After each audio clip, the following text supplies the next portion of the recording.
오늘은 헌금에 참된 의미에 대해서 함께 말씀을 통해서 깨달아 보도록 하겠습니다. 아주 오래전에 long time ago, 정말 오래전에 있었던 일입니다.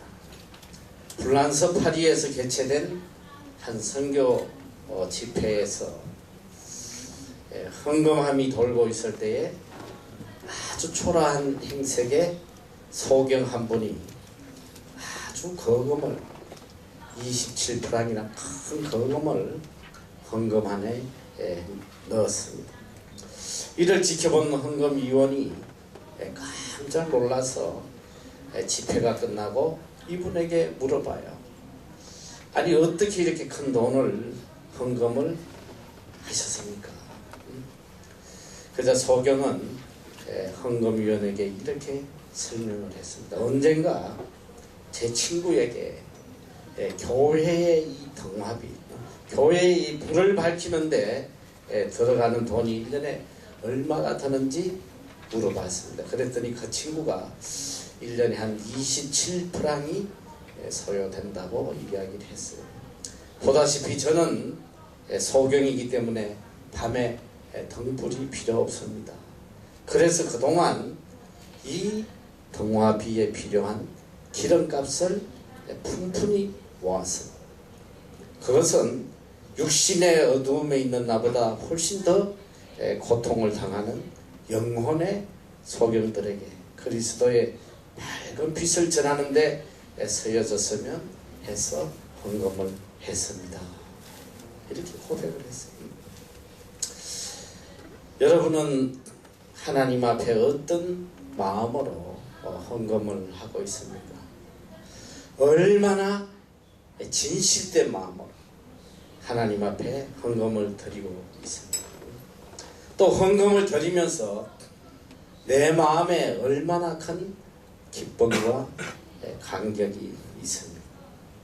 오늘 많은 그리스도인들이 하나님께 헌금을 드리지만 진실된 마음으로 또 이런 깊은 감사의 마음으로 드리는 사람보다 의식적으로, 형식적으로 또 남을 의식해서 혹은 또 자기를 드러내기 위해서 혹은 큰 보상을 기대하면서 드리는 그런 잘못된 헌금이 많은 것 같아요. 정성이 없고 진실이 없고 사랑이 없는 헌금, 이건 아무리 큰 액수를 헌금한다 할지라도 이것은 잘못된 헌금이고, 올바른 물질관, 올바른 헌금관을 가지지 못하면 우리는 절대로 온전한 그리스도인이 될 수 없습니다. 아무리 회개를 해도 내가 물질에 대해서 하나님 앞에 바로 되지 않으면 이 사람은 참된 회개를 한 사람이 아니에요. 말라기 3장 7절에 너무나도 중요한 말씀을 우리에게 들려주고 있습니다. 한번 다 같이 뜻을 깊이 생각하며 한 목소리로 읽어보 시작. 만군의 여호와가 이르노라 너희 열조의 날로부터 너희가 나의 길을 떠나 지키지 아니하였도다. 그런즉 내게 돌아오라. 그리하면 나도 너희에게 돌아가리라 하였더니 너희가 이르기를 우리가 어떻게 하여야 돌아가리까 하도다. 사람이 어찌 하나님의 것을 도적질하겠느냐. 그러나 너희는 나의 것을 도적질하고 말하기를 우리가 어떻게 주의 것을 도적질하나이까 하도다. 이는 곧 11조와 본문이다. 어떻게 해야지 우리가 하나님께 돌아갈 수 있겠습니까? 이렇게 질문할 때에 하나님께서 바로 이 헌금에 대해서 회개를 하도록 하십니다. 모든 회개의 첫 단계는 바로 물질에 대한 회개임을 깨달아야 됩니다. 종교개혁자 칼빈은 이런 말을 했어요. 우리의 문제는 교회에서 헌금에 대해 너무 많이 이야기하는 것이 있는 것이 아니라 헌금에 대해서 바르게 이야기하지 않는 것에 문제가 있다. 존 웨슬리도 나는 주머니가 회개하지 않는 사람의 회개를 믿을 수 없다 그랬어요. 참된 신앙은 올바른 물질관에서 시작이 돼요. 여러분 바른 물질관을 가지지 않으면 절대로 올바른 신앙생활을 하지 못합니다. 진정한 그리스도인은 먼저 하나님의 것을 하나님의 것으로 깨닫는 데서부터 시작이 돼요. 환경을 초월해서 하나님의 것을 하나님께 기쁨으로 드릴 수 있는 이 사람만이 참 그리스도인이 될 수가 있습니다. 헌금이 뭐냐? 헌금은 하나님의 것을 하나님께 드리는 믿음의 행위입니다. 헌금은 기독교인이라면 당연히 해야 하는 의무이며 또한 권리예요. 특별히 하나님 주신 축복의 길이란 말이에요. 우리가 헌금에 대해서 올바른 지식을 가지지 않으면 여러분 일평생을 살아도 물질로부터 자유하지 못해요. 왜 하나님의 자녀들이 물질 때문에 고통을 받고 살아야 됩니까? 여러분의 물질관, 헌금관이 잘못되기 때문에 평생을 물질 때문에 고통당한다. 오늘 여기 주시는 말씀은 너무나 귀한 말씀이에요. 여러분이 오늘 이 말씀대로 듣고 바로 지켜 행하면 일평생 적어도 물질에서는 여러분이 자유할 수 있어요. 하나님이 차고 넘치도록 채워주시는 거예요. 자, 우리가 헌금에 대해서 왜 하나님이 헌금을 하라고 그랬었냐? 여러분 헌금을 하나님이 서십니까? 하나님이 서시지도 않을 뿐 아니라 천지를 지으신 분이 무엇이 부족해서 여러분의 그 하찮은 헌금을 하라고 그러겠어요. 조금만 믿음이 있고 조금만 깨달음이 있으면 왜 하나님이 헌금을 하라고 그러신지 헌금의 참된 의미를 깨달을 거예요. 헌금은 바로 하나님을 위한 것이 아니라 우리를 위한 것입니다. 오늘 이 헌금관에 대해서 여러분 정신 똑바로 차리고 들어야지. 일평생 처음이자 마지막으로 들을 수 있는 헌금이요. 오늘 여러분이 이 말씀을 바로 깨달으면 일생을 여러분이 하나님의 축복 속에 살아갈 수 있단 말이에요. 정신 똑바로 차리고 들어 받아 적어 열심히. 자, 첫째, 하나님께서 헌금을 하라고 하신 이유는 바로 우리를 위해서 하라고 하신다.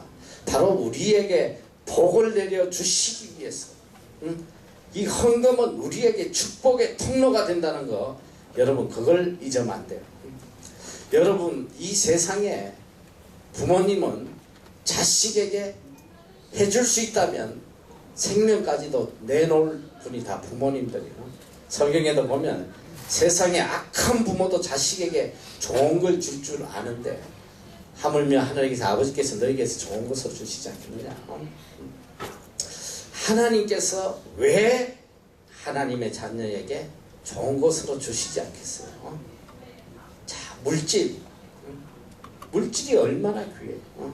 여러분이 세상에 살아가다 보면 물질이 얼마나 큰 하나님의 축복인지 그걸 느낄 때가 너무 많아요.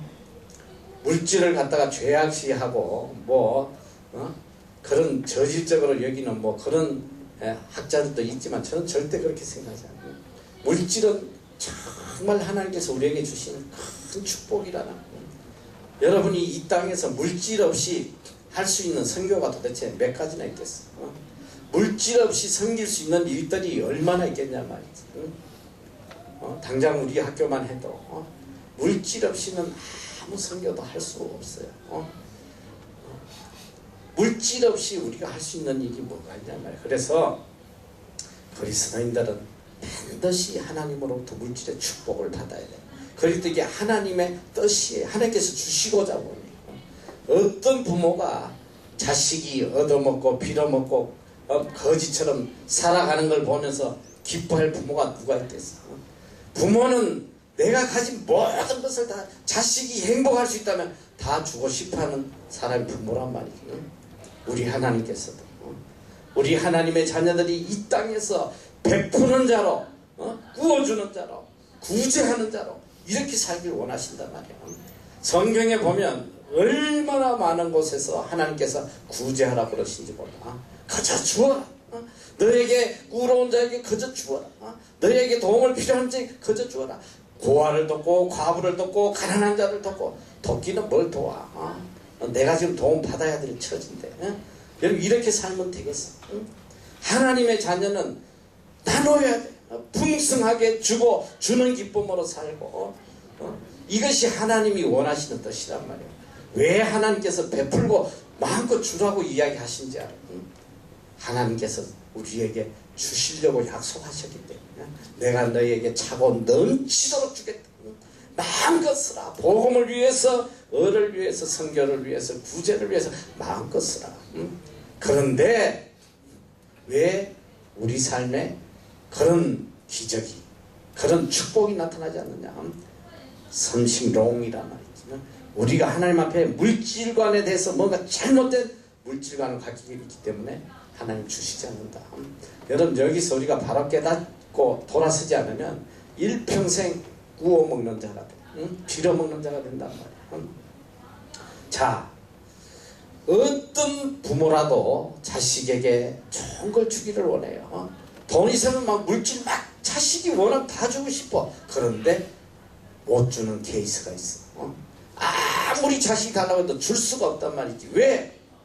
여놈의 자식은 돈만 주면 술 처먹고 노름하고 악한 짓만 하고 인생을 망치니까 못 주신단 말이야. 어떻게 주시겠어? 부모가 어떤 부모도 주지 않아요.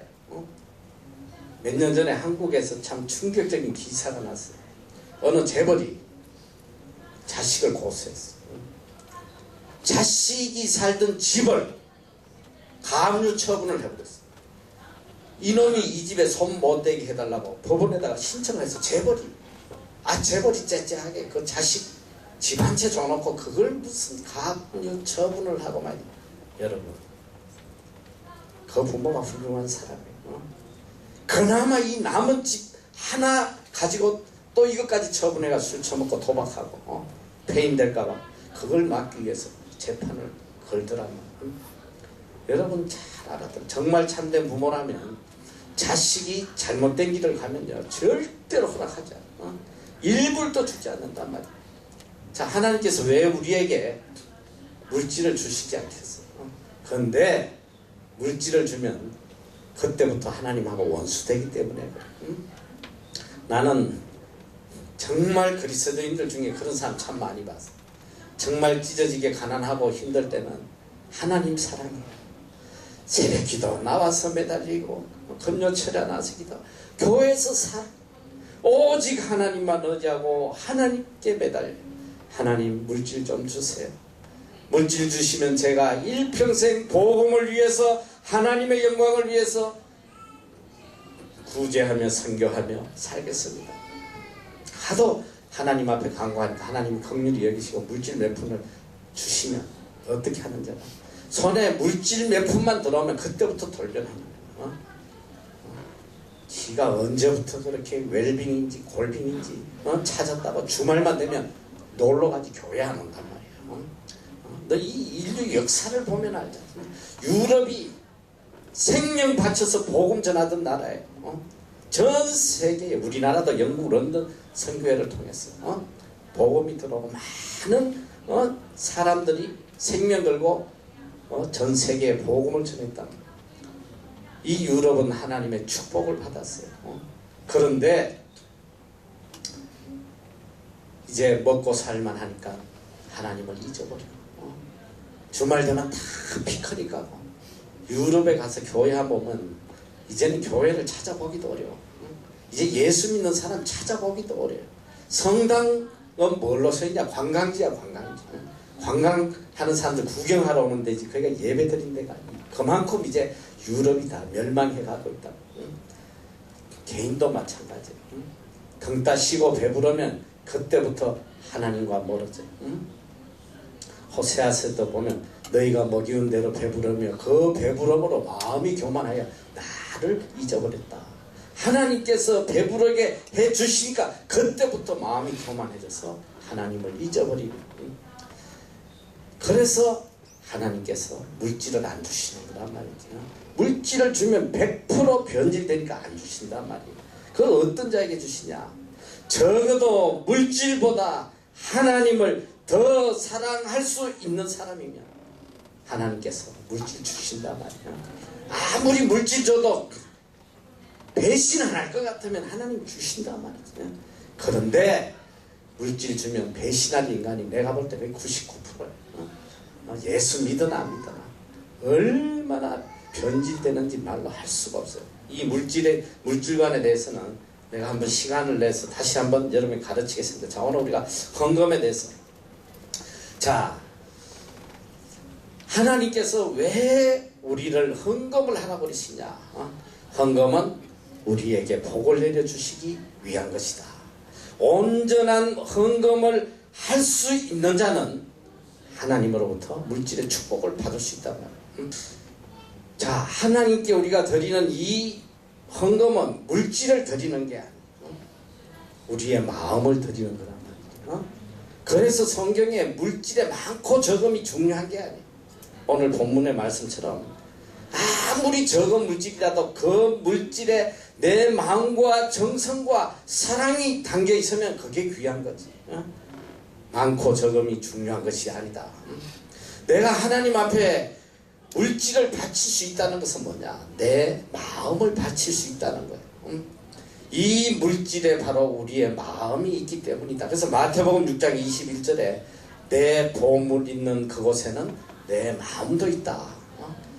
내 마음이 가는 곳, 그게 내 보물이란 말이지. 그걸 하나님께 드릴 수 있는 사람이 되어야 된다. 자, 그리스도인은 마땅히 하나님께 감사하는 마음이 있어야 돼요.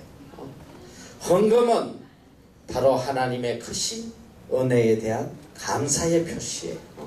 내가 모든 것, 내가 가진 모든 것은 오직 하나님의 은혜로 얻은 것이다. 이 크신 은혜 앞에 내가 감사하는 거예요. 모든 것이 하나님의 은혜이기 때문에 이 하나님의 은혜를 인정하고 이것을 감사하는 고백이 바로 헌금이란 말이에요. 다만 이 감사하는 마음을 내가 물질로 표현하는 거예요. 그래서 헌금에는 반드시 하나님에 대한 감사와 사랑과 하나님에 대한 은혜에 보답하는 마음이 들어있어야 된다. 여러분이 우리 인간관계에도 그래요. 정말 내가 누구에게 은혜를 입었다고 생각하면 그 은혜를 갖고 싶어요. 이 은혜 갚지 않는 인간도 너무 많지만, 이 배은망덕한 러비시 같은 인간이 이 세상에 너무 많지만 정말 바로된 인간은 내가 은혜를 입었으면 그걸 반드시 갚아야 돼. 왜냐면 안 갚으면 내가 괴롭고 내가 불편해. 내가 너무 힘들어. 은혜를 갚아야지만 내 마음에 평안을 얻어요. 그래서 진정 내가 은혜 입은 사람에게는 꼭 보답을 하고 싶어 선물을 주고 싶단 말이야. 그런데 선물을 줄 때에 어떻게 하냐? 정말 마음을 다해. 어떻게 해야지 이분이 기뻐하실까? 선물을 준비할 때 내 뜻대로 내 마음대로 하지 않아. 그 사람이 필요한 것이 뭘까? 그 사람이 기뻐하시는 것이 뭘까? 그 사람의 그 선물을 받고 기뻐하는 것을 생각하면서 정말 오랫동안 고민해요. 정말 내가 진정으로 선물할 때는 참 힘들어. 저분이 이걸 좋아할지 안 할지 선물 고르는 게 얼마나 힘든지 알아. 혹시나 싫어하면 어떡할까. 그래서 정성이 담긴 선물은 보면 알아요. 받는 사람도 기쁘고 주는 사람도 기쁘고. 그런데 혹시라도 내가 정말 이 감사를 표현하고 싶을 때 상대가 그걸 거절하면, 안 받으면 오히려 굉장히 속이 상해요. 내 감사를 받아주지 않으면 굉장히 속이 상한단 말이에요. 꼭 해야지만 기뻐요. 그리고 또 선물을 하면서 그렇게 해요. 이거 정말 제 정성을 다해가지고 제 마음을 다해가지고 정말 내가 할 수 있는 최선을 다한 선물이니까 기쁘게 받아주세요. 이렇게 이야기하는 사람 하나도 없어요. 선물 주면서도 물론 내 마음을 다해서도 줄 때는 이거 부족합니다. 받은 은혜가 너무 큰데 제가 너무 적은 것으로 은혜를 갚습니다. 죄송합니다. 주면서도 미안해하는 거예요. 이게 참 선물을 하는 사람의 마음이거든요. 자, 여러분, 우리가 하나님으로부터 모든 걸 다 받았어. 모든 것이 하나님의 은혜란 말이야. 이 크신 은혜를 생각할 때 내가 하나님 앞에 감사하지 않고는 견딜 수가 없는 거야. 어떻게든 이 감사함을 하나님 앞에 표현하고 싶어. 이것이 뭐냐? 이것이 헌금이거든. 그래서 하나님 앞에 헌금을 드릴 때는 내 마음과 정성과 사랑과 고마움이 그 속에 다 들어있어야 되고, 가장 귀한 것을 하나님에게 바치면서도 내 마음에 항상 죄스러운 마음이 있어. 하나님 앞에 드리면, 하나님, 받은 은혜 크지만은 제가 드린 건 너무나 적습니다. 눈물로, 감격함으로, 감사함으로 드리는 이것이 바로 헌금이란 말이죠. 자, 그런데 그리고 드리면서도 이것이 내한테 큰 기쁨이 돼요. 감격이 된단 말이지. 자, 이렇게 하나님의 은혜를 깨닫고 감사하는 자에게는 하나님께서 갚아주셔요. 헌금이란, 한번 따라와. 헌금이란 하나님께서 우리에게 축복을 주시겠다는 약속이다. 또한 모든 것이 하나님의 것임을 인정해 드리는 마음의 표현이다. 헌금이란 내 믿음을 보여드리는 것이며 하나님에 대한 사랑과 헌신의 표시다. 헌금은 물질에 많고 적음의 문제가 아니고 내 마음의 문제요, 진실의 문제요, 사랑의 문제이다. 이 송명희 시인이 선 시 중에 하나님께 드릴 때라는 그런 제목의 시가 있어요. 하나님께 나의 마음을 드릴 때 나의 마음을 보시고, 하나님께 나의 눈길을 드릴 때 나에게 하나님의 눈길을 주시네. 하나님의 입술에 말을 드릴 때 하나님의 말씀을 나에게 주시고, 하나님께 나의 사랑을 드릴 때 하나님이 나를 사랑해 주시네. 하나님께 내 모든 것 드릴 때 하나님의 모든 것을 주시네. 하나님은 그저 받으시는 분이 아니에요. 갚아주신단 말이에요. 우리가 바치는 것 절대로 하나님 잊지 않았어요. 하나님 갚아주실 때는 몇백 배, 몇천 배, 몇만 배, 몇억 배로 갚아주시는 분이 하나님이에요.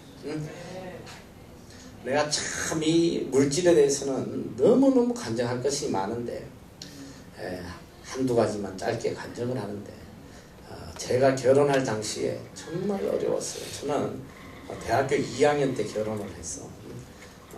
뭐 그러니까 되게 일찍 한지는 않은데, 그게 아니라 삼수 사수하고 막 이러다 보니까 늙을 대로 늙어가지고 내가 27에 결혼했는데 찢어지게 가요. 결혼할 때 돈이 없어서 참 창피한 이야기죠. 우리 어머니가 교회 가서 여기저기서 구워가지고 돈 150만 원을 만들어줬어요. 그래서 결혼을 하고 길가에 있는 이 가게 딸린 월세방에서 정말 어렵게 시작을 했어. 그럼 나중에는 이제 오갈 데가 없어서 우리 할머니, 우리 처의 할머니, 우리 집사람의 할머니 집에 창고가 있었어. 이 일본식 다다미 방인데 창고처럼 서 있는 그 방에 우리가 잠시 얹혀서 살 때 우리 교회에서 건축을 하더라고. 건축 헌금 작정을 하는데 우리도 해야 되는데 형편이 되지 않았어. 그때 내가 한전 다니면서 받은 월급이 28만 원이야. 근데 뭐 재형저축 뛰고 이러니까 돈 18만 원 가지고 그냥 간신히 매달 아슬아슬하게 살아갈 텐데, 하나님의 성전을 건축한다는데 우리가 안 할 수가 없죠. 그래서 우리가 작정을 했어요. 우리 집사람하고 해서 50만 원 작정을 했어. 그때 50만 원이라는 거는 그때 뭐 우리로서는 어마어마하게 큰 거예요. 그런데 이제 작정을 했는데 몇 달이 지나서 이 헌금을 해야 될 날이 왔어요. 근데 돈이 있어야지. 한 푼도 없는 거예요. 그래서 우리 집사람하고 의논해서 집에 있는 건부치를 다 모았어. 금반지, 결혼반지, 또 우리의 돌반지, 이걸 다 모아서 금은방에 갖다 파니까 희한하게 한 50만 원 정도 돼. 그게. 그래서 우리가 그걸 건축헌금을 바쳤어. 근데 우린 사실 바치면서 이 귀한 거 바친다, 아깝다, 이런 마음이 하나도 안 들었어. 왜? 그 아무짝에 쓸모도 없잖아. 나도 끼고 다니지도 않아. 뭐 집에 처박은 놓고 놔둔 건데 어쨌든 그걸 바쳤는데 하나님이 그걸 얼마나 기쁘게 받으시는지 충격적인. 그걸 바치고 얼마 안 돼서 서울 시내 중심에 있는 28평짜리 새 아파트를 그냥 주시더라고. 뭐 이건 내 책에도 그 감정이 나와요. 하나님께서 일평생 내가 한전 다니면서 벌어모아서 애껴받아 죽어도 살 수 없는 그 집을 단돈 50만 원 하나님이 집을 주시다. 나중에 유학 올 때 그 집을 팔아서 유학 올 수 있도록 해주시더라고요. 그리고 여기 와서도 학교 일을 시작을 한다고 저 시골에 조그만 집을 하나 샀는데 갑자기 IMF가 터져가지고 학교도 문 닫고 너무너무 절박한 상황인데 그때 내 마음에 모든 선교 기관들이 문을 닫고 어렵고 내가 다니는 이 신학대학도 너무 어려움을 겪고 이래서 이 집을 팔아서 다만 얼마라도 도와야겠다. 뭐 그 집 팔아봐야 80%는 은행 거고 20%가 내 거니까 몇 푼 되지도 않아요. 근데 어쨌든 마음에 간절한 마음이 생겨서 하나님 집을 팔아주세요. 절대로 팔리지 않는 그런 상황인데 하나님 팔아주셨어. 그래서 우리가 3개월 생활할 걸 좀 띄워놓고 뭐 얼마 안 되지만 선교기관에 또 이렇게 학교에다가 우리가 바쳤어요. 그런데 10세도 내기 어려운 그런 상황일 때 하나님께서 이 뉴질랜드에서 방이 5개 되는 대저택을 주시더라고요. 도저히 있을 수 없는 그런 기적을 베풀고 항상 하나님께서 갚아주시더라고요. 갚아주실 때는 뭐 꿈에 상상할 수도 없는. 여러분 여기 내가 와서 신학하면서 가진 돈 다 떨어지고 정말 썩은 과일 사다가 파먹고 말이죠. 인생이 다 끝났다고 생각할 그런 처절한 상황까지 갔으나 하나님께서 몇 배로 갚아주시는 우리에게 수백억이 되는 이 돈을 하늘 문을 열어서 쏟아 부어주시더라고. 몇백억 배로 이렇게 하나님이 갚아주시는 거예요.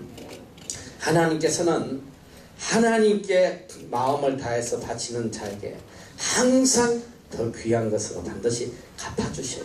이분이 우리 하나님 절대 거짓을 말하지 않아요. 반드시 약속을 지켜요. 자, 오늘 여기 본문에 보면 두 사람의 모습을 봅니다. 한 사람은 많은 돈을 헌금으로 내는 부자의 모습이고 또 한 사람은 아주 적은 2렙돈의 돈을 헌금하는 가난한 과부의 모습이에요.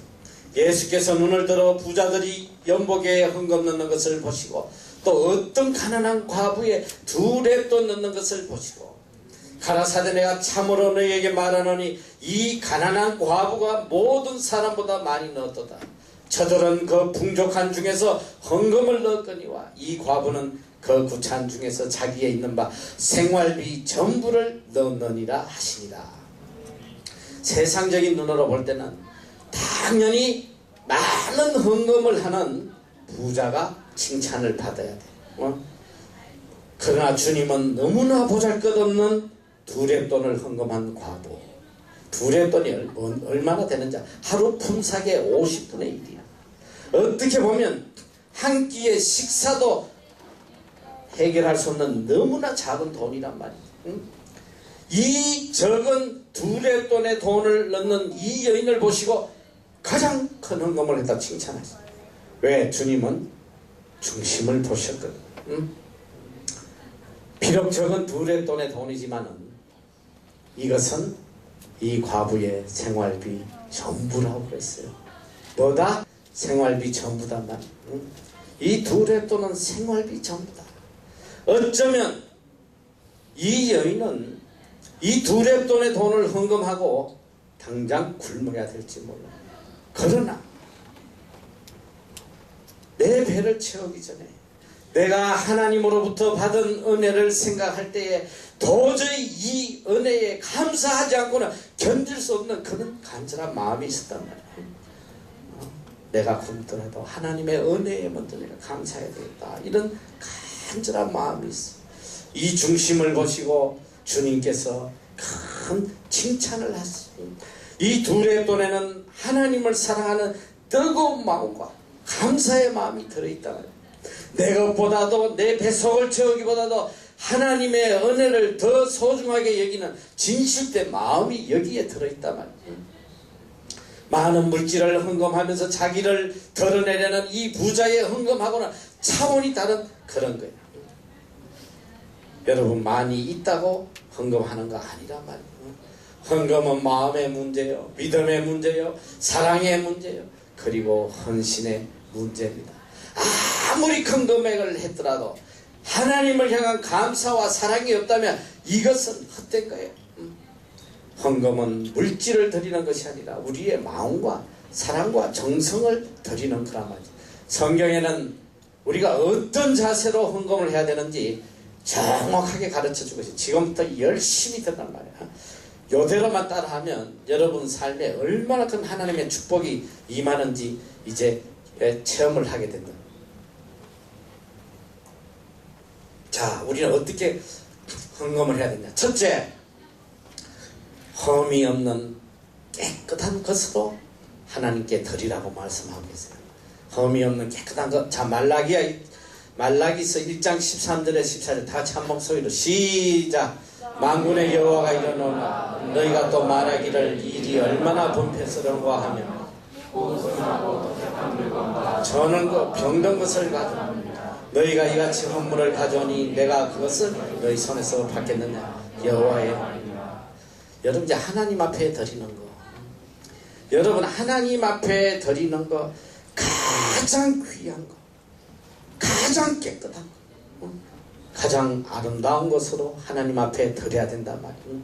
구약 성경에는 숫양을 가장 건실한 몸에 흠이 없고 가장 깨끗하고 가장 살찐 짐승을 하나님 앞에 드리겠어. 병들고 절고 못 쓰는 이런 거짓된 쓰레기 같은 걸 갖다 드리면 안 된단 말이지. 하나님 앞에는 가장 귀한 거, 사기치고 도적질하고 쓰다 남은 찌끄러지를 하나님 앞에 드리고. 여러분, 제가 여러분 헌금하는 모습, 뭐 여러분이나 하긴 뭐하지만 한국 교인들의 헌금하는 모습을 보면서 두려워요. 저거 저러다가 저주받겠다. 헌금 시간 되면 아무 생각 없이 있다가 그냥 동전 몇 입 집어넣는, 우리 아이들 중에도 있어. 아무 생각 없이 있다가 동전 1불 2불 헌금하는.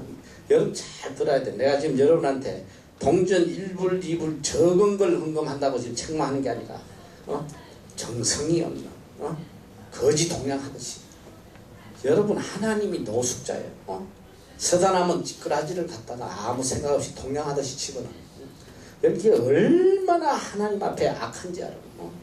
이것으로 성경은 저주를 받는다고 그랬어. 여러분이 헌금 잘못하면 저주 받는 걸 알아야 돼. 이제부터 성경에서 어떻게 우리에게 이야기하는지 잘 보란 말이야. 우리는 헌금은 거룩한 거야. 구별해서 가장 좋은 것으로 하나님 앞에 내 정성을 다해서 드려야 돼. 그게 둘의 돈이든 많은 돈이든 그게 중요한 게 아니라 내 삶의 가장 소중한 부분. 내 먹고 서고 즐기는 거는 100불도 아깝지 않아. 일주일 동안 마음껏 쓰새겨. 밥 한 그릇 10불짜리 20불짜리 마음껏 쓰새기면 하나님 앞에는 동전 1불 헌금하면서도 아까워하고 말이지. 여러분, 이런 사람이 하나님의 복을 받을 수 있겠어요? 인간 앞에도 우리가 선물할 때 함부로 하지 못한단 말이에요. 어떻게 우리에게 모든 것을 다 공급해 주시는 이 크신 하나님의 은혜 앞에 정성이 없는 노숙자에게 던지는 그런 하찮은 마음으로 동양하듯이 그런 사람들이 얼마나 많은지 알아요. 우리는 어릴 때 정말 우리 어머니가 헌금을 두렵게 가르쳤어요. 하나님 앞에 제일 좋은 것 드려야 된다. 일주일 동안 그 어려운 중에서도 돈이 들어오면 제일 깨끗한 돈을 우리 어머니가 빼서 모아요. 일주일 내내 모으다가도 깨끗한 돈이 없으면 주말에 은행 가서 꼭 바꿔와요. 하나님 앞에 깨끗한 거 드려야 된다. 여러분, 이게 무슨 바리새인이지 뭐 이런 외형적인 걸 가지고 일어나. 절대 그렇지 않아. 하나님 앞에 깨끗한 돈을 드리고자 하는데 정말 하나님을 사랑하고 하나님을 존귀 여기는 아름다운 마음이 그것에 있단 말이에요. 여러분, 그걸 알아야 돼요. 하나님 앞에 욕되게 쓰레기 같은 헌금을 드리면 이것이 여러분 저주의 원인이 된다고 그래요. 여러분, 사람 앞에도 그래. 정말 사랑하는 사람에게 선물 줄 때 정성이 없고, 만약에 여러분 한번 생각해봐. 여러분 생일날 여러분 가장 친한 친구가 선물이라고 지 신다가 다 떨어진 스랩바를 갖다가 이건 네 생일 선물이라 가져오면 그 스랩바를 귀셔대기 얻어맞잖아. 안 하는 게 차라리 낫단 말이야. 안 하면 그냥 차라리 기분 좀 나쁘고 말지만 쓰레기를 갖다가 선물로 가져오면 사람을 무시해도 분수가 있는 거야.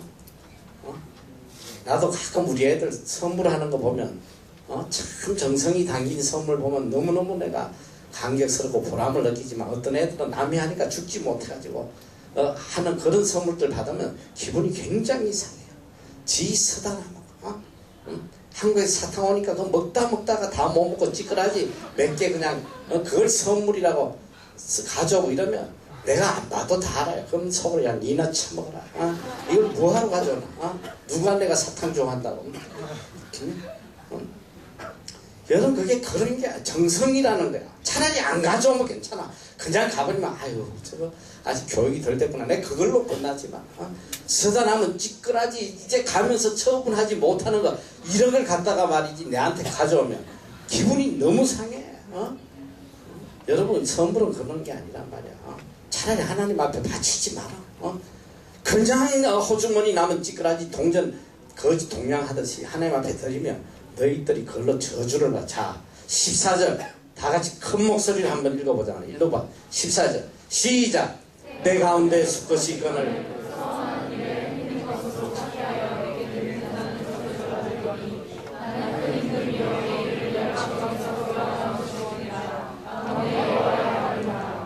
자, 하나님 앞에 험 있는 것으로 사기하여 내게 드리는 자는 뭘 받는다? 저주를 받아.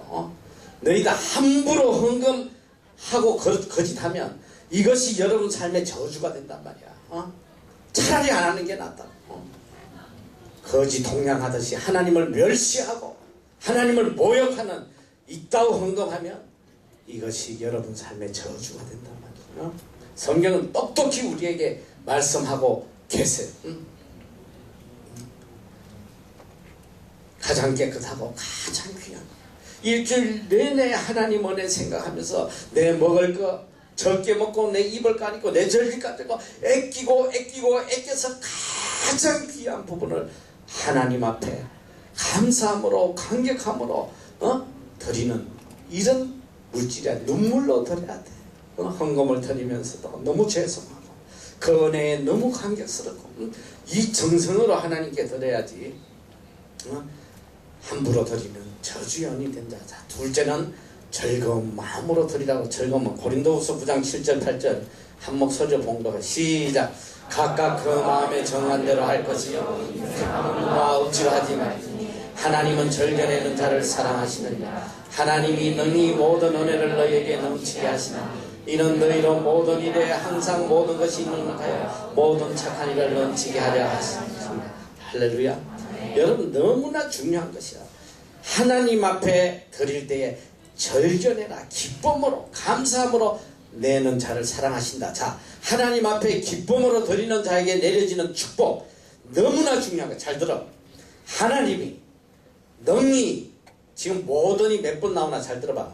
모든 은혜를 너희에게 넘치게 하시나니 이는 너희로 모든 일에 항상 모든 것이 넉넉하여 모든 착한 일을 넘치게 하려 하십니다. 몇 번 나와?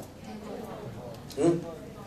자, 첫째 4번 나오는데 잘 들어. 모든 은혜를 우리에게 주신단 말이야. 모든 은혜를 다 주셔. 그리고 모든 일에, 우리가 하는 모든 일에, 더 중요한 거 항상, always, 항상 모든 것이 다 넉넉해서 모든 착한 일을 넘치게 한다. 우리가 선한 일을 하는데 부족함이 없도록 하나님께서 다 채워주신다는 거. 할렐루야. 선교하고 싶으면 선교하게 하시고, 구제하고 싶으면 구제하게 하시고, 어려운 사람 돕으시면 돕게 하시고, 내 마음에 소원하는 대로 마음껏 할 수 있도록 하나님이 부어주신단 말이야. 할렐루야. 얼마나 큰 축복이야. 저는 너무나 많이 체험했어. 지금까지 일평생 살아오면서 물질의 어려움을 겪지 않도록 일단 하고 싶은 선한 일에 하고 나면 다 채워주세요. 다 채워주세요. 어떤 방법을 통해서도 채워주시는 분이 하나님이시란 말이야. 자, 즐거운 마음으로 하나님께 드려야 된다. 기분 좋다고 드리고 기분 나쁘다고 안 드리고, 헌금은 교회 하는 것도 아니고 목사를 위해 하는 것도 아니에요. 오직 하나님께 내 마음과 정성과 사랑을 드리는 것이다. 절대로 인색한 마음이나 억지로 드려서는 안 된다. 자기를 위해 서는 거 아낌없이 서면서 하나님 앞에 얼마나 인색한지 몰라요. 이런 마음으로 복을 받을 수 있겠으나 하나님 앞에 드리는 거 가장 귀한 것들이야 돼. 내 설 거 안 서고 내 입을 거 안 입고 애껴서 모아서 하나님 앞에 바쳐야 돼. 지 설 거 다 써. 자기 쓰는 거 하나도 아깝지 않아. 내 가족 위해 쓰는 거 하나도 아깝지 않아. 하나님 앞에 드리는 거 너무너무 아까워요. 덜덜덜덜 떨어. 돈 10불만 하면 막 인생 망하는 것 같아요. 지는 몇백 불, 몇천 불 들여서 여행 돌아다니고. 우리 아이들 요새 젊은 아이들 골빈당들이 너무 많아. 이 예수 믿으나 안 믿으나 말이지 명품에 미쳐가지고. 명품 하나가 5단화가 보니까 뭐 웬만하면 10만원, 20만원, 뭐 30만원. 또 이 여자애들은 명품 백에 미쳐가지고 말이야. 무슨 똥가방인지 무슨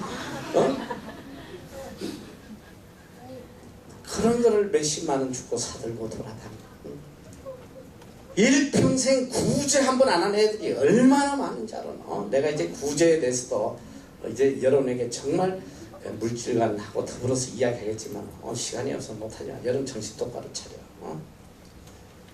나한테 서는 것보다 하나님의 뜻을 이루는데 더 귀하게 써야 복을 받는단 말이야. 내 쓸 거 다 쓰고 절대 좋은 일 할 수가 없어. 하나님 앞에 드릴 수도 없고. 옷 같은 것도 그래요. 여러분 이런 양복 한 벌이 얼마인지 알아? 한국 가면 남자 양복도 다 40만원, 뭐 60만원, 100만원 막 이래. 나는 한국 가면 보통 양복 한 벌에 4만원대에 한 벌 사요. 한국은 너무 좋아, 너무 좋아. 산 거 살려면 너무너무 산 거 살 때가 많아. 내가 향시어 발음이 잘한다 해서 알아서 새겨들어. 우리 동네 앞에 가면 내가 저 분당 쪽에 있는데 그 오픈한 데 있는데 내가 기도원에 갔다 내려오다 보면 항상 거기 그 무슨 매장이야? 파크랜드, 그 유명한 거 아니야? 이 파크랜드 매장이 있어. 그런데 거기 보면 이 매장 앞에 항상 이렇게 길에다가 쭉 늘어나 재고 정리하는 거 있어. 그 기도하고 기도원 갔다 내려오다 보면 거기 있으면 내가 내려가서 살펴봐요. 그 양복 한 벌이 거의 4만원, 뭐 5만원, 뭐 4만원 이래요. 바지도 말이지. 그냥 바지 하나 사려면 돈 10만원 줘야 돼. 내가 한국 가면 바지를 한 10개 이상 사와요. 동복, 여름 바지. 하나에 만원, 비싸면 2만원이야. 그걸 내가 왜 많이 사오는지 알아? 양복 바지를 이 나라에서 드라이 클리닝 맡기면 하나에 뭐 20불 하니까 그 사가지고 그냥 빨아서 떨어질 때까지 그냥 빨아다 버리는 게 돈이 몇 배로 세이빙 때문에 내가 그렇게 사와요. 사서 입고 버려. 신발 하나 얼마인지 알아? 구두 한 켤레 보통 남자 것도 20만원, 30만원, 40만원이래요. 내가 구두 이거 얼마에 사시는지 3만원입니다. 3만원. 지하차도 가도 있고 남대문 가도 있고 어디 가도 3만원대. 근데 신어보니까 나 이 3만원대가 제일 발이 편해. 제일 편할 뿐 아니라 잊어버려도 별로 아깝지도 않아.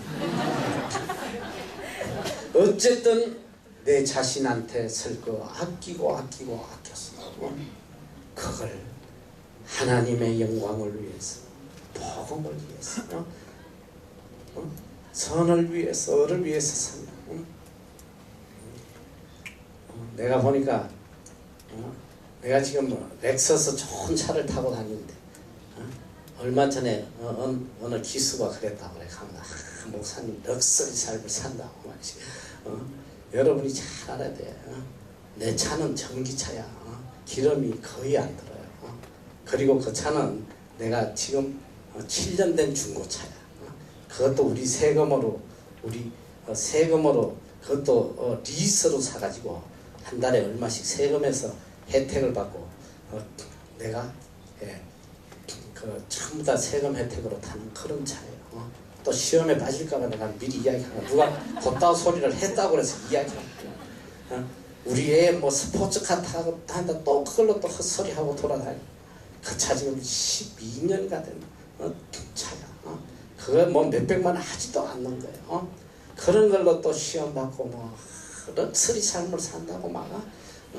내가 예전에 골프 한번 치러 갔다가 또 그걸 가지고 목사님 골프 쳤다가 이런 놈의 샤가지 없는 놈들.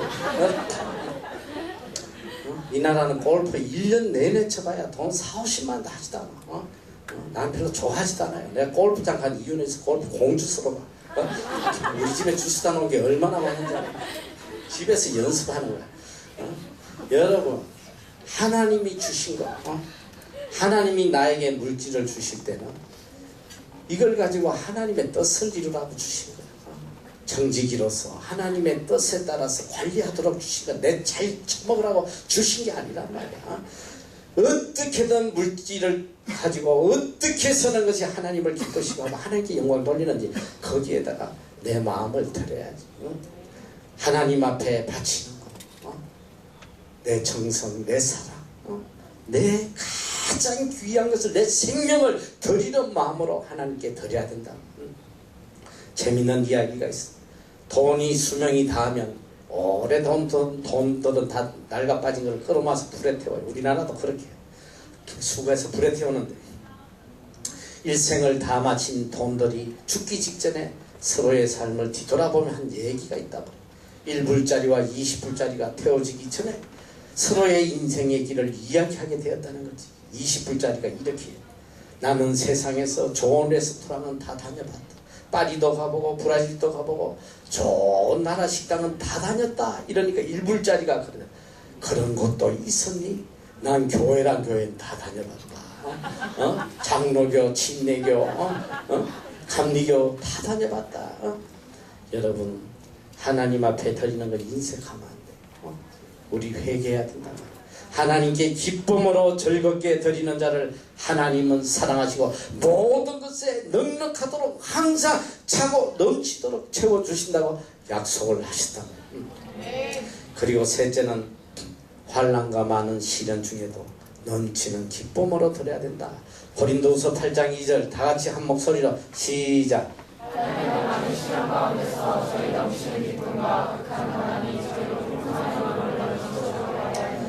마게도냐 교회가 이 예루살렘의 성도들이 흉년을 당하고 어려움을 당할 때에 그들을 도울 때에 이 마게도냐 교회가 제일 큰 헌금을 하는데 그때 마게도냐의 교회가 어떤 상황이었냐면 환난의 많은 시련 가운데 그들도 너무너무 어렵고 힘든 그런 상황 또 그 다음에 극한 가난 그냥 가난한 것도 아니야. 찢어지게 가난 자기 먹을 것도 없는 그런 극한 가난 속에서 저희가 풍성한 연보를 기쁨으로 했다는 거야. 내 형제 자매를 돕기 위해서 내 먹을 거 안 먹고 내가 굶으면서도 기쁨으로 풍성한 연보를 그들에게 했다. 여러분 있다고 헌금하는 게 아니에요. 내가 형편되면 하나님 앞에 헌금하겠다. 요따오 말하는 애들은 형편돼도 절대 하지 않아. 지금 당장 내가 아무리 어렵고 힘들어도 나보다 더 어려운 자를 위해서 반을 쪼갤 수 있는 그런 믿음으로 살 때에 하나님께서 복을 내려주신단 말이야. 내 먹을 거 쪼개서 내가 좀 배고프더라도 더 어려운 사람을 생각하면서 나눠주는 내 삶이 먼저가 아니고 하나님의 것을 먼저 생각하는 사람, 내 이웃의 아픔을 먼저 생각하는 사람, 이런 자에게 하나님께서 복을 내려주시는, 어려운 속에서 바치는 헌금이 더 귀하고 이것이 바로 과부의 헌금이란 말이야. 하나님께 드리는 거 다 갚아주시는. 자, 우리가 아무리 하나님 앞에 귀한 것을 드려도 하나님 보실 때는 그거 아무것도 아닌 거야. 사실 아무것도 아니에요. 그런데 기뻐하신단 말이에요. 어린아기가 엄마 품에서, 엄마가 새끼를 품에 안고 얼마나 예뻐. 내 새끼 놈이야. 이 아이에게 비스켓을 하나 쥐어줘. 이 아이가 그 비스켓을 가지고 콧구멍에 집어넣고 입에 침 묻히고 얼마나 더러워. 근데 엄마가 그래. 아가, 엄마 한 입 줘. 아, 이래 그 아이가 엄마 입에다 이렇게 집어넣어주면 그 더러운 걸 받아먹고 엄마는 뿅 간다 했어. 아이고 이 새끼, 아이고 효자나다 난리쳐요. 지가 줘놓고 난리쳐요. 너무너무 기뻐. 그런데 가끔 엄마 한 입 줘 이러면 입을 벌리면 엄마 얼굴에 확 미치는 애가 있어. 이런 것들은 빨리 갖다 버려야 돼. 빨리 과원해줘야지. 나중에 키우면 얻어 터져. 너희도 만약 키우다가 얼굴 미치면 귀샤대기를 때려 쫓아내버려. 자, 여러분 잘 들어봐. 우리가 하나님 앞에 아무리 귀한 걸 바쳐도 고무든 비스켓에 불과하거든. 하나님이 그걸 받아드시고, 그래 네가 내 사랑을 아는, 네가 내 은혜를 아는구나. 그래 내가 더 귀한 것으로 큰 것으로 채워주겠다. 하나님 부어주신단 말이야. 잘 들어야 돼. 우리 하나님은 지금도 우리에게 베풀어 주시고 싶어서 견디지 못하는 분이 하나님이세요. 고린도후서 9장 6절 다 같이 한목 서죠. 시작. 이것이 곧 적게 심는 자는 적게 거두고 많이 심는 자는 많이 거둔다 하는 말이로다. 10절 심는 자에게 씨와 먹을 양식을 주시는 이가 너희에게 심을 것을 주사 풍성하게 하시고 너희의 의의 열매를 하시니.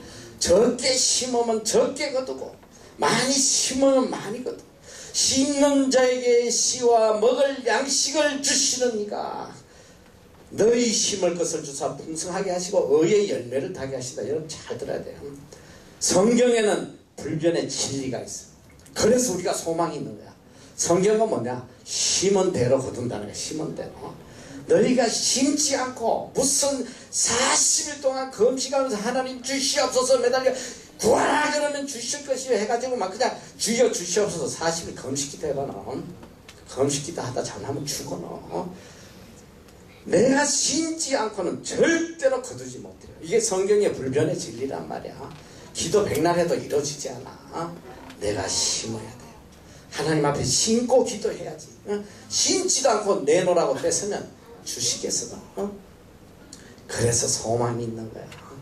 심는 대로 거두었게 하신다. 풍성하게 갚아주신다. 그래서 물질이 있으면 마음껏 심으면 돼. 계산할 필요 없어. 여러분 계산하면 망한단 말이야. 아, 요거 쓰고 나면 이게 뭐 내가 쓸 돈이 없네. 큰일 났네. 여러분 그렇지 않아요. 우리는 세상 계산법이 아니라 하늘나라 계산법으로 살아야 돼. 세상 건 쓰고 나면 없어지만 우리는 쓰고 나면 계속 쌓인단 말이지.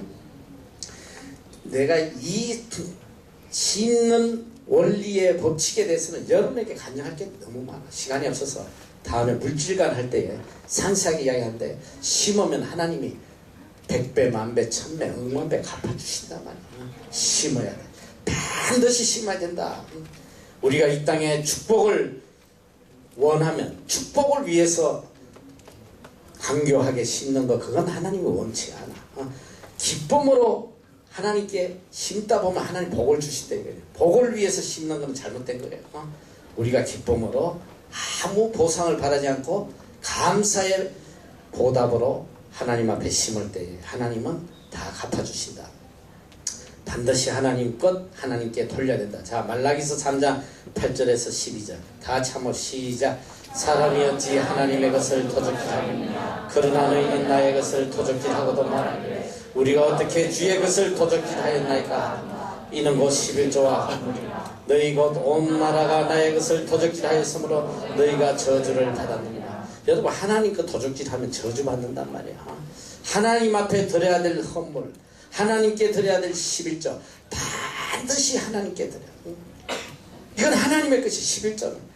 너희들 11조는 하나님께서 우리에게 복을 주시기 위한 특별한 축복의 통로라는 걸 알아야 돼. 말라기서 3장 10절에 보면 만군의 여호와가 이르노니 너희 온전한 11조를 창고에 들여 나의 집에 양식이 있게 하고 그것으로 나를 시험하여 내가 하늘 문을 열어서 너희에게 쌓을 곳이 없도록 복을 붓지 아니하나 보라. 여러분, 하나님께 뭐라 그랬어요? 나를 시험하라고 그랬어. 천지를 지으신 분이 이 하찮은 인간들 보고 너희들 그렇게 내 말 못 믿어. 나 한번 시험해봐. 여러분, 이런 말 못해요. 자존심 상해서. 내가 무슨 너희들 보고 야 너희 내 말 못 믿냐? 너 나 한번 시험해봐. 나는 창피해서 그런 소리 못해. 근데 천지를 지으신 하나님 얼마나 우리에게 복을 주시고자 하시면 너무 안타까우니까 왜 내 말을 못 믿나? 나를 시험해봐. 내가 하늘 문을 열어서 살 곳이 없도록 복을 붓지 않나 시험해보란 말이야. 근데 요새 이 거짓된 사도들이 얼마나 많이 나왔어. 11조 사기치는 거라고 말이지. 11조는 목사들이 자기 배를 채우기 위해서 교회 배를 채우려고 하는 거짓된 가르침이라고. 얼마나 많은 신학자들이 목사들이 와서 헛소리하는지 몰라. 여러분, 현혹되면 큰일 나요. 유튜브에 들어가 11조 쳐봐. 얼마나 많은 목사들이 11조 구약의 뭐 제사장들에게만 하라고 한 것인데 사기친다. 여러분, 절대 그렇지 않아. 제사장들에게 구약에 한 것이면 성경에 기록된 이유가 뭐가 있어? 이런 거짓 사도들이 여러분의 복을 막고 있단 말이야. 11조를 온전한 11조를 들어가고 축복 안 받은 사람 하나도 없어. 내가 볼 때. 내 주위에 다 하나님께서 갚아주시더라고. 절대로 하나님의 것 띄어먹지 말고 이것이 바로 저주의 원인이 된다는 거. 여러분, 이걸 잊으면 안 돼요. 반드시 11조는 하나님께 드려야 된다. 11조가 아니라 12조, 10의 3조. 내 형편이 되면 뭐 마음껏 하나님 드려도 되지. 물질은 하나님의 것이다. 내 것이 아니라는 거. 내 것이라고 생각하면 그때부터 멸망하기 시작하는 거예요. 하나님의 것, 하나님의 뜻을 위해서, 하나님의 영광을 위해서, 복음을 위해서, 을을 위해서, 선교를 위해서 다 써야 돼요. 나는 그렇게 살다 보면 하나님이 주신 거에서 떨어지는 떡국물만 받아 먹어도 이 세상에 차고 넘치게 살아. 마음껏 누리고 살 수 있다. 여러분, 하나님 반드시 갚아주세요. 저는 일평생 체험했고 많은 사람들이 이 온전한 헌금을 함으로 복을 받는 걸 너무 많이 봤어요. 그러나 복을 받기 위해서 헌금을 한다면 여러분 큰일 나는 거예요.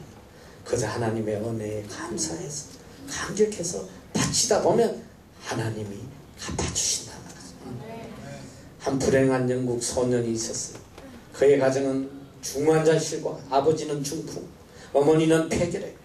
소년은 이런 절망적인 상황에서 희망을 버리지 않고 그는 미국행 선박에 몰래 타요. 소년은 미국으로 가던 중에 선장에게 잡혀가지고 그때 선장에게 애원을 합니다. 저를 좀 미국에 데려가 주세요. 제가 꼭 은혜를 갚겠습니다. 선장은 그 아이를 데려다가 양자로 삼았어요. 선장이 늙어 병이 들자 이 배를 소년에게 유산으로 넘겨줬어요. 이 소년은 배를 팔아서 치약 회사를 세워요. 이 소년의 이름이 콜게이트예요. 세계에서 가장 큰 콜게이트 치약 회사란 말이에요. 그의 경영 철학은 철저한 11조라고 그래요. 나는 오른쪽 주머니에는 11조, 왼쪽 주머니에는 이금을 담는다. 그의 유명한 표란 말이에요. 수십 년 전에 이미 콜게이트 회사에 11조만 관리하는 직원이 30명이 넘었다고 해요. 지금 몇 명인지 모르겠어요. 수십 년 전에 이미 11조만 관리하는 직원이 30명이 넘었어요. 여러분, 하나님의 약속은 신실하세요. 절대 변하지 않아요. 내가 물질을 바르게 쓰면 하나님 반드시 갚아주세요. 그리고 가난의 고리, 제일 무서운 저주가 뭐냐면 가난의 고리. 나는 그렇게 생각해요. 부모가 찢어지게 가난하면 자식도 찢어지게 가난. 이제는 개천에서 욕나고 자시고 뭐 그런 거 하나도, 개천에서 부대기밖에 없어. 여러분, 여러분 집 현실로 지금 닥치잖아. 부모가 찢어지게 가난하면 요새 한국의 젊은 애들이 나이 30, 40대 때 결혼도 못해요. 방 한 칸 얻을 수 없는 거야. 뼈 빠지게 혼자 애쓰고 노력해도 방 한 칸 얻을 수 없어. 이 가난의 고리는 하나님이 끊어주시지 않으면 끊을 방법이 없단 말이야. 그런데 우리가 정말 다른 물질관을 가지고 하나님 뜻대로 살면 하나님이 끊어주시고, 하나님이 가난의 고리를 다 끊어주시고, 하늘 문을 열어서 사할 것이 없도록 부어주시겠다는 거야. 이게 하나님의 약속의 말씀. 나는 정말 여러분들이 정말 이 땅에서 물질의 축복을 받으면 좋겠어. 저도 그래. 정말 간절한 마음이 있어. 하나님 앞에 좀 더 많은 물질의 축복을 내가 받았으면 좋겠다. 왜? 선교를 하다 보니까 해야 할 것이 너무너무 많아. 여러분이 오기 직전에 바로 우리 아이들 40여 명이 바누아투 선교를 갔어요. 우리가 지금 몇 년 전부터 바누아투 선교를 하고 있어요. 우리가 지금 8개 마을을 돌보고 있는데, 어느 마을에 갔더니 냇가가 있어. 비만 오면, 거기는 비가 한번 오면 앞을 내다보면서 주야창창 쏟아져. 강이 범람해가지고 이 한쪽 마을에 500명이나 되는 사람들이 꼼짝을 못해요. 비가 조금만 오면 애들 학교도 못 가고 일도 못 나가고 그냥 비 끝일 때까지 기다리고 물 빠질 때까지. 얼마나 귀찮아. 그 사람들이 나무 다리를 여러 번 놔도 비만 오면 다 설려가니까 50년 동안 그러고 살았어. 소망도 없이. 근데 제가 가서 그걸 보고 여기 다리부터 놔줘야겠다. 그래서 우리가 다리를 놓는데 기술도 없고 능력도 없고 어디서부터 어떻게 해야 될지 어려운 다리를 말이야. 그런데 하나님께서 지혜 주시고 능력 주셔가지고 우리가 6개월 만에 그 다리를 놔줬어. 많은 도움을 들여서 6개월 만에 그 다리를 놓고 지난달에 우리가 가가지고 오프닝 예배를 드렸어. 그때 그 나라에 전임 수상도 오고 장관들이 오고 말이지. 그 나라의 신문에도 크게 나고 이런 일이 없거든. 그런데 그 다리를 놔주면서 우리가 너무너무 감사하고 기쁜 거지. 그 다리 입구에 여러분 언제 한번 사진 보여줄게요. 다리 입구에 더 브릿지 오브 가스 그래 있어. 이 다리의 이름은 하나님의 은혜의 다리다. 그리고 God loves you. 하나님은 당신들 사랑하죠. 그 사람 은으로도 또 그렇게 적고, 또 다리 입구에는 우리가 십자가를 두 개 딱 이렇게 세면에 해가지고 항상 그 십자가 다리. 그래서 이제 오프닝 세례 가서 내가 인사할 때 내가 그 이야기를 했어. 이 다리는 바로 생명의 다리다. The bridge of life. The bridge of life. 이 생명의 다리 무슨 다리야? Which connect to God. 당신들을 하나님께 연결해주는 바로 생명의 다리란 말이야. 축제가 일어나거든. 그 다리가 들어서 그 사람들의 삶이 바뀐 거예요. 얼마나 얼굴에 막 웃음이 넘치고 기쁨이 넘치고. 그 다리가 세워지기 전에 내가 찾아가서 쌀을 사다가 가득 사서 그 마을에 갔더니 아무리 말씀을 전해도 콧방귀가 덧지도 않아요. 빨리 사진이나 주고 꺼지라 이 소리. 빨리 언제 끝나나 막 그것만 기다리는. 이야, 이동 제일 그 사람들이 성격이 악한 사람들이 다나부족이라고. 빨리 살 주고 꺼지라 이 소리. 그런데 다리를 놔주면서 그 마을에 갔더니 내가 가니까 막 남녀노소 할 것 없이 다 기어나와가지고 쭉 앉아가지고 말씀을 전가하는데 얼마나 열심히 듣는지. 오늘 예수 믿을 사람 손 들어보라. 예수를 구주를 영접 다 믿겠다. 다 믿겠다. 그 마을의 마음의 문이 확 열려. 지금은 주일날 되면 추장부터 다 나온다는 거야, 교회. 지금 우리가 지금 교회를 또 이제 지어주기로 했는데, 그 가서 우리가 늘 말마다 살을 사서 어느 할머니가 마지막 소원이 내가 쌀밥 한번 먹고 주는 게 소원이다. 그 소리를 듣고부터 내가 이제 뉴질랜드 1년에 몇 차례 갈 때마다 살을 300포대를 샀어. 마을마다 다 나눠주고 온다. 내가 왜 여러분에게 물질의 중요함을 이야기하느냐. 여러분 우리가 물질 없이 성경 못해요. 내가 아무리 그 마을에 가서 예수 믿으라고 아마 외쳐봐 자꾸 가면 시끄럽다고 귀샤대기 맞을지 몰라. 그들이 필요한 빵도 갖다 주고 성경이 뭐냐 굶주린 자에게 먹을 것 주고 헐벗은 자에게 입히고 말이지. 그거 하라는 거야. 우리가 이 땅에서 너희는 세상의 빛이다. 너희 빛을 세상에 비춰라. 어떻게 비추냐? 너희의 착한 행실을 통해서 good deeds, 너희의 선한 행실, 이 착한 행실을 통해서 하나님을 모르는 세상 사람들이 하늘에 계신 너희 아버지께 영광을 돌리게 해라. 이것이 너희가 할 일이다. 여러분 우리가 빛의 삶을 살기 위해서는 물론 착한 행실이 몸으로 섬기는 일도 많지만 그러나 이 물질로 섬겨야 될 것들이 너무나 많다는 거. 그래서 나는 우리 그리스도인들이 다 물질에 축복받으면 좋겠어. 마음껏 하나님의 이름으로 하나님의 영광을 위해서 마음껏 쏟아부어주면 좋겠단 말이에요.